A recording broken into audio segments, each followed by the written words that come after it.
எல்லாரும் எப்படி இருக்கீங்க? வணக்கம். சாரி, எல்லாரும் எப்படி இருக்கீங்க? சாரி, கொஞ்சம் லேட் ஆயிடுச்சு.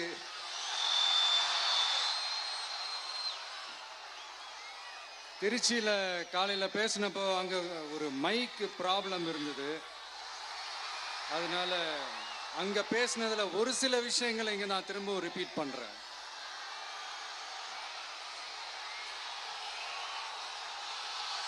அந்த காலத்தில் போருக்கு போகிறதுக்கு முன்னாடி போரில் ஜெயிக்கிறதுக்காக குலதெய்வம் கோயிலுக்கு போய் சாமியை கும்பிட்டு தான் போருக்கு போவாங்களாம். அந்த மாதிரி அடுத்த வருஷம் நடக்க போற ஜனநாயக போருக்கு தயாராகிறதுக்கு முன்னாடி நம்ம மக்களை அதாங்க உங்க எல்லாரையும் பார்த்துட்டு போலான்னு வந்திருக்கிறேன். இங்க என்ன பார்க்க வந்திருக்கிற என்னுடைய அம்மாக்கள், அக்கா தங்கைகள், அண்ணன் தம்பிகள், நண்பர்கள், நண்பிகள், உங்க எல்லாரையும் பார்க்கும்போது மனசுக்குள்ள ஒன்னே ஒண்ணுதான் தோணுது. உங்களோட இந்த அன்புக்காக எவ்வளவு பெரிய உயரத்தையும், எவ்வளவு பெரிய வருமானத்தையும், எவ்வளவு பெரிய வசதியையும் தூக்கி எறிஞ்சிட்டு வரலாங்க. உங்களோட இந்த அன்பை விட, இந்த பாசத்தை விட, உங்களை விட எனக்கு இந்த உலகத்துல வேற எதுவுமே பெருசா தெரியல. ஒரு சாதாரணமா இருந்த ஒரு விஜய இந்த உயரத்துல தூக்கி வச்சு கொண்டாடிக்கிட்டு இருக்கிறீங்க. உங்க வீட்டுல ஒருத்தனாவே ஆக்கிட்டீங்க, உங்க சொந்தக்காரனாவே ஆக்கிட்டீங்க. என்னங்க பெரிய பணம் வேணுங்கிற அளவுக்கு பார்த்தாச்சு. அரசியலுக்கு வந்துதான் நான் பணம் சம்பாதிக்கணுமா என்ன? அதுக்கு கொஞ்சம் கூட அவசியமே இல்லை. எனக்கு எல்லாத்தையும் எல்லாமும் கொடுத்த உங்களுக்காக உழைக்கிறத தவிர எனக்கு வேற எந்த எண்ணமும் எந்த வேலையும் இல்லை. விஜய், விஜய் அண்ணா, விஜய் தம்பி, விஜய் தம்பி, நம்ம விஜய், நம்ம விஜின்னு என்னடா இந்த விஜய் தனியாளா இருப்பான்னு பார்த்தா எப்ப பாரு மக்கள் கடலோட மக்கள் கடலாவே இருக்கிறானேன்ட்டு இந்த எதிரிகளுக்கெல்லாம் தெரிஞ்சவன நம்மளை பத்தி கண்ணாபின்னான்னு பேச ஆரம்பிச்சிருக்கிறாங்க. அதாவது நான் மரியாதையா பேசினா கூட அதை தவறா எடுத்துக்கிறாங்கன்னா பாத்துக்கங்களேன். அதனால யார் என்ன சொன்னாலும் அறிஞர் அண்ணா அவர்கள் சொன்ன அந்த பஞ்சு தான், வாழ்க வசவாளர்கள் அப்படின்னு சொல்லிட்டு போயிட்டே இருக்க வேண்டியதுதான். நான் மதுரை மாநாட்டில் உங்க எல்லாரையும் நேர்ல சந்திக்க வரேன்னு சொல்லியிருந்தேன். அப்படி இன்னைக்கு உங்களுக்காக நம்மள மேலையும் கீழையும் ரொம்ப மோசமா ஆண்டுகிட்டு இருக்கிற பாசிச பாஜக அரசையும் பாய்சன் திமுக அரசையும் கேள்வி கேட்கறதுக்காக வந்திருக்கிறேன். இந்த பாஜக அரசு நம்மள கொஞ்ச நெஞ்ச கொடுமையாங்க செய்து பீகார்ல 65 லட்சம் வாக்காளர்கள் ஓட்டர் லிஸ்ட்லயே காணோமா. இது என்ன பெரிய விஷயம்? இதை தாண்டி இன்னொரு விஷயம் இருக்கு. இந்த எதிரி கட்சிகள்லாம் ரொம்ப சிம்பிளா சொல்ற மாதிரி சொல்லணும்னா ஓட்டு திருட்டு.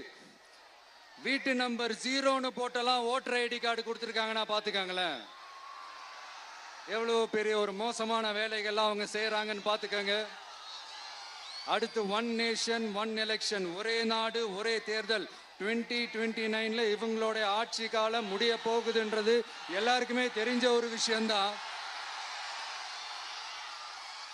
அதனால இந்த மாநில அரசுகள் எல்லாத்தையும் கலைச்சிட்டு எல்லாருக்கும் ஒட்டு மொத்தமா ஒரே நேரத்தில் தேர்தல் வைக்கிற ஒரு ஐடியா. அப்பதானே ஒரே நேரத்தில் இந்த தில்லு முள்ளு வேலைகள்லாம் ஈஸியா செய்ய முடியும்.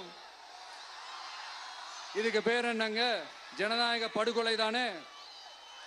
அடுத்து டீலிமிட்டேஷன், பார்லிமெண்ட் தொகுதிகள் மறுசீராய்வு, நம்ம சவுத் இந்தியாவை விட நார்த் இந்தியாவுக்கு அதிகமான பார்லிமெண்ட் தொகுதிகள் கிடைக்கிற மாதிரி ஒரு மோசடி வேலையை ஒன்று செஞ்சுக்கிட்டு இருக்கிறாங்க. இதைத்தான் டிவிகே முதலையே எதிர்த்தோம், இப்பவும் எதிர்க்கிறோம், இனிமேலும் எதிர்ப்போம். அதனால் இந்த SIR, one nation one election, delimitation, இதெல்லாம் எதிர்கட்சிகளை அழிக்கிறதுக்காக ரொம்ப ரொம்ப முக்கியமா நம்ம சவுத் இந்தியாவோட அந்த பவரை குறைக்கிறதுக்காக செய்யப்படுற ஒரு மோசடி வேலைகள். இது ஒட்டுமொத்த இந்தியாவுக்கும் பாஜக அரசு செய்யற ஒரு துரோகம். சரி, பாஜக அரசு தான் நமக்கு துரோகம் செய்யறாங்கன்னு பார்த்தா இங்க திமுக அரசு நம்மள நம்ப வச்சு ஏமாத்திக்கிட்டு இருக்கிறாங்க.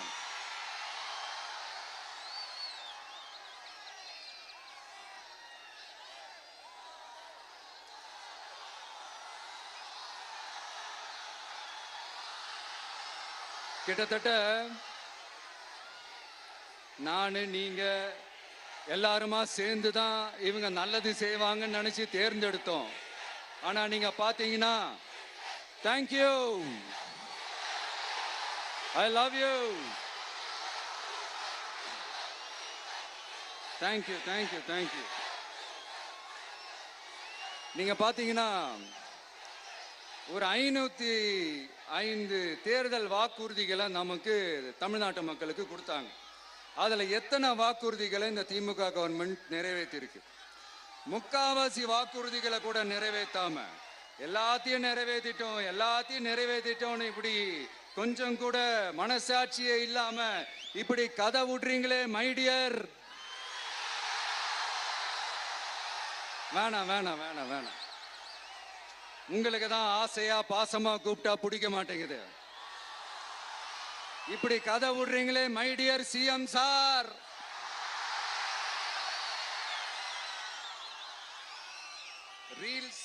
ரீல்ஸ் வேற, ரியாலிட்டி வேற நீங்களே சொல்லிட்டு இப்ப நீங்க விடுறது அம்பட்டும் ரீல்ஸ் தான். அதுல எல்லாம் பாதியில அருந்தும் போயிடுச்சு. அப்படி அருந்து போன ரீல்ஸ் எல்லாம் கொஞ்சம் என்னன்னு பாப்போமா? கேஸ் சிலிண்டருக்கு மானியமா 100 ரூபாய் தரேன்னு சொன்னீங்களே, தந்தீங்களா?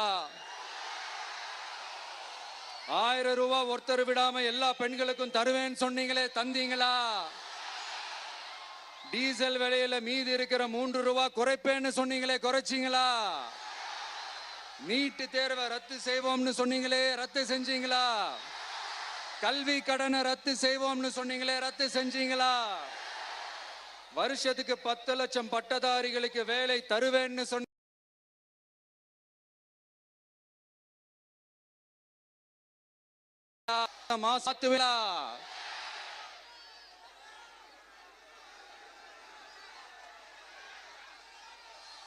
மீனவர்களை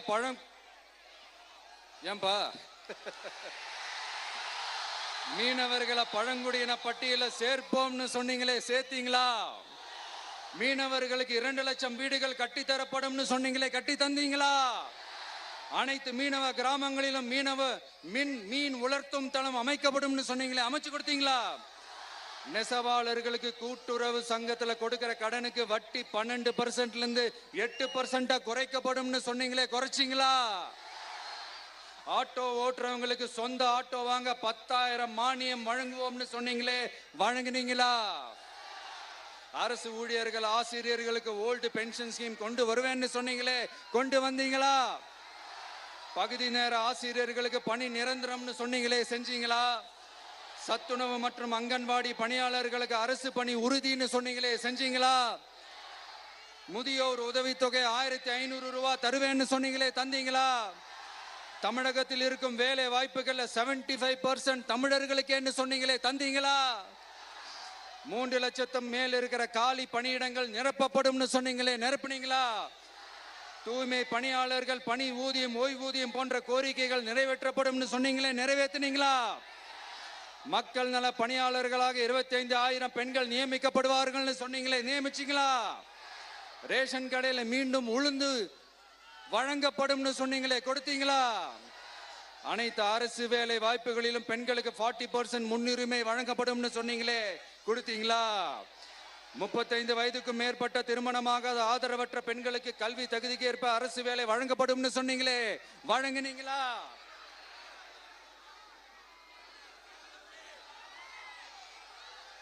வகுப்பு வாரியத்தின் கோரிக்கைகள் பரிசீலிக்கப்பட்டு மேற்கொள்ளப்படும் சொன்னீங்களே, செஞ்சீங்களா? அரசு வீட்டு வசதி மற்றும் குடிசை மாற்று வாரிய வீடுகளில் மாற்றுத்திறனாளிக்கு ஒதுக்கீடு செய்யப்படும் சொன்னீங்களே, செஞ்சீங்களா? இலங்கை தமிழர்களை காப்பாற்ற ஒரே தீர்வு பொது வாக்கெடுப்பு தான், அதை நடத்த வலியுறுத்துவோம்னு சொன்னீங்களே, செஞ்சீங்களா? இப்படியே நம்ம கேள்வி கேட்டுக்கிட்டே இருக்க வேண்டியதுதான். இவங்க கிட்ட இருந்து எந்த பதிலும் வரப்போறது இல்ல. ஏன்னா இருந்தாதானே. அதனால நான் உங்களை கேட்கிறேன், செய்வோம் செய்வோம் செய்வோம் செய்வோம்னு சொன்னாங்களே, செஞ்சாங்களா? சத்தமா சத்தமா? மை டியர், வேணாம் வேணாம் வேணாம். அப்படி கூப்பிட்டா, ஆசையா பாசமா கூப்பிட்டா அவங்களுக்கு பிடிக்க மாட்டேங்குது. அதனால கேக்குதா மை டியர் சிஎம் சார்?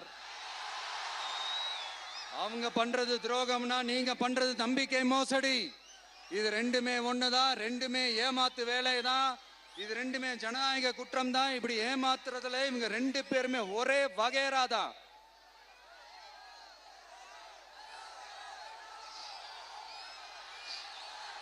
முந்தானேத்து வரைக்கும் ஒன்றிய பிரதமர், இப்போ இந்திய பிரதமர்.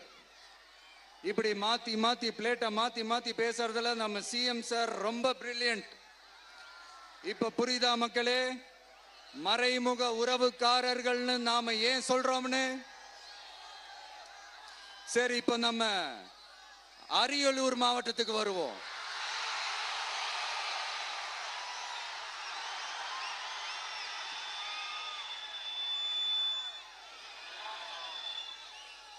தமிழகத்தோட வறட்சியான மாவட்டங்கள முதல் வரிசையில காலங்காலமா இருக்கிற மாவட்டம் தான் நம்ம அரியலூர் மாவட்டம். சிமெண்ட் உற்பத்தியும் முந்திரி உற்பத்தியும் நடக்குது, பட்டாசு தொழிலும் கொஞ்சம் நடக்குது. ஆனா இங்க இருக்கிற இந்த தொழிலையாவது மேம்படுத்தலாம்னு இந்த கவர்மெண்ட் ஏதாவது யோசிக்குதான்னு கேட்டா ஜீரோ தான்.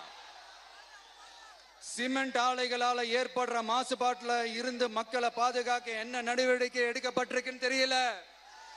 யுனெஸ்கோவோட உலக மரபு சின்னமாக அறிவிக்கப்பட்ட கங்கை கொண்ட சோழபுரம் கோயிலை முறையாக பராமரிக்கணும். ஜெயங்கொண்டத்தில் ராஜேந்திர சோழனுக்கு மணிமண்டபம் அமைக்கலையே ஏன்?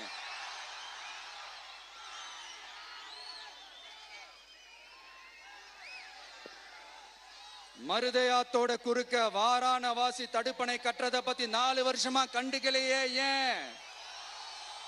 அரியலூர்ல இருந்து ஜெயங்கொண்டான் காட்டுமன்னார் கோயில் வழியாக சிதம்பரத்துக்கு ரயில்வே வழித்தடம் அமைக்கணும்ன்ற கோரிக்கை என்னாச்சுன்னு தெரியல. ஜெயங்கொண்டத்திலிருந்து கும்பகோணத்திற்கு ரயில்வே வழித்தடம் அமைக்கணும்ன்ற கோரிக்கை என்னாச்சுன்னு தெரியல. அரியலூர்னாலே முந்திரி உற்பத்தி தான் பிரதானம், அதனால முந்திரி தொழிற்சாலை அமைக்கணும்ன்ற கோரிக்கை என்னாச்சுன்னு தெரியல. இந்த மாவட்ட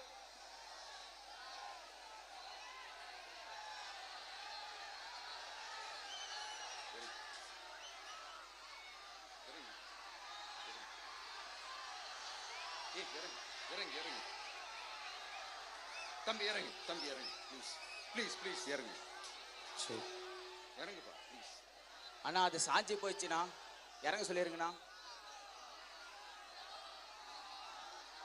விஜயண்ணா சாஞ்சி போச்சுண்ணா, அது இறங்க சொல்லிருங்கண்ணா.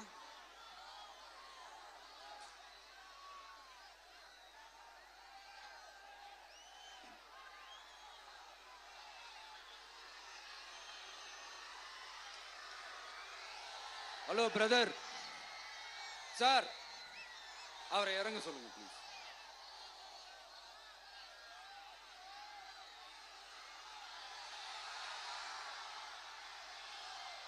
இந்த மாவட்டத்தை சேர்ந்தவர் போக்குவரத்து அமைச்சராக இருந்தும் போதுமான பேருந்து வசதி இல்லையே ஏன்?